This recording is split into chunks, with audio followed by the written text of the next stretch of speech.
Everyone, welcome to my YouTube channel Ken Zone. तो आज का मेरा टॉपिक है ऑरिजन। मतलब आज हम पढ़ेंगे कौन से ऐसे ऑर्गन होते हैं हमारे बॉडी के अंदर जो एक्टोडर्मल, मीजोडर्मल और एंडोडर्मल इन ऑरिजन होते हैं। तो चलिए स्टार्ट करते हैं। तो सबसे पहले एक्टोडर्मल की बात कर लेते हैं। एक्टोडर्मल का मतलब क्या होता है? एक्टो यानी बाहर, डर्मल यानी बनना या उत्पन्न होना। तो ऐसे ऑर्गन्स जो हमारे शरीर के बाहर बनते हैं उन्हें हम एक्टोडर्मल कहते हैं।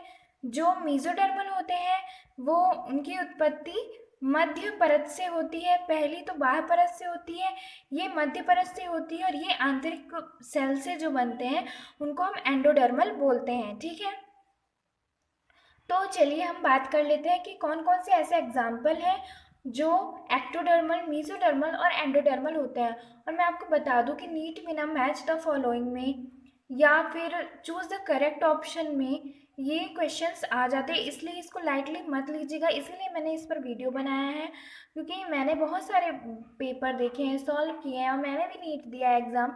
सो मुझे बहुत अच्छे से पता है कि क्या चीज़ उसमें आती है और क्या चीज़ नहीं। तो मैं आपको ऐसी कोई भी चीज़ नहीं बताऊंगी जो एग्ज़ाम के लिए हेल्पफुल ना हो या ऐसे ही वेस्टफुल हो। So without wasting any time let's get started. तो सबसे पहले एक्टोडर्मल में आती है epithelial cell, nervous tissue, pituitary gland, pineal gland, mouth to neck part, मतलब जितने भी आपके माउथ से लेके नेक में पार्ट है ना, sorry, mouth to neck part मतलब माउथ से लेकर जो नेक रीजन में जितने भी आपके पार्ट आते हैं तो वो सब एक्टोडर्मल इन ऑरिजिन होते हैं। एक्टोडर्मल होते हैं। फिर एक्टोडर्मल में हमारी स्किन भी आती है, सींग आती है और नेल्स आते हैं। ओके, सो आई होप ये आपको एक्टोडर्मल तो समझ में आ गया होगा। अब हम आते हैं मीजोडर्मल में। मीजो का एम से आपको याद रखना है मसल्स। ओके, तो मीजोडर्मल ऑरिजिन में ऑल मसल्स आती हैं विदाउट एनी एक्सेप्शन, तो आपको याद रखना है। ओके, फिर है नोटोकॉर्ड, फिर आती है simple squamous epithelium, circulatory system हमारा मीजोडर्मल है, हार्ट हमारा मीजोडर्मल है, स्प्लीन हमारा मीजोडर्मल है। अब हम बात कर लेते हैं एंडोडर्मल। एंडोडर्मल में हमारी आती है parathyroid gland, thymus gland, pancreas, alimentary canal की इनर लाइनिंग, ये सब हमारे हमारे पहला चार्ट था मेरा ये ओरिजिन का। और आप लोग ने काम कीजिएगा कि एक चार्ट बना लीजिएगा और मतलब अपनी स्टडी टेबल के पास ही लगा लीजिएगा, तो आपको ये याद रहेगा। वैसे इसमें कोई भी डिफ़िकल्ट चीज़ मैंने नहीं बताई है जो याद रहने वाली चीज़ ना हो। जितनी भी वैसे मसल्स आएगी तो मसल्स में आप मेसोडर्मल कर लीजिएगा। एक्टोडर्मल नर्वस टिश्यू हमारे एक्टोडर्मल होते हैं, पीनियल ग्लैंड होती है, पिट्यूटरी ग्लैंड।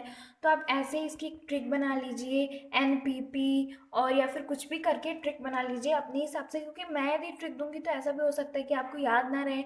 आप खुद से ट्रिक बनाएंगे तो आपको याद रहेगा। ठीक है, तो अब दूसरे चार्ट पे आ जाते हैं हमारे एक्टोडर्मल में। दूसरे चार्ट में हमारी फैदर है, बक्कल कैविटी और ओरल कैविटी ऑफ मैमल्स। ठीक है, फिर inner lining of cheeks, lips, hard palate, tonsils, pharynx, oesophagus, anal canal हमारी जो होती है उसकी lining, vagina, cornea of eyes. ठीक है, अब हम आते हैं मीजोडर्मल में। Blood capillaries, vessels, lymph vessels, internal organs, alveoli of lungs, Bowman capsules, skeleton bone, cartilage, ये सब हमारे मेसोडर्मल है। मैं एंडोडर्मल की बात कर लेते हैं। हमारा liver, bile duct, stomach, colon, rectum, duodenum, ileum, caecum, epididymis, vas deferens, fallopian tube हमारी एंडोडर्मल होती है। और मुझे लगता है फैलोपियन ट्यूब में क्वेश्चन आ चुका है, तो आप याद रखिएगा कि fallopian tube endodermal in origin होती है। ठीक है, अब हम बात कर लेते हैं ऐसे कौन कौन से ऑर्गन हैं हमारे बॉडी में जो एंडोडर्मल और एक्टोडर्मल दोनों, एक्टोडर्मल और मेसोडर्मल दोनों होते हैं। वो है टीथ और एड्रीनल ग्लैंड, ये जो है एक्टोडर्मल और मेसोडर्मल दोनों हैं। तो आई होप आपको ये मेरी ऑरिजिन की वीडियो अच्छी लगी होगी। If you like, please like, share, subscribe my channel and press the bell icon so you will notified about my upcoming video. Thank you.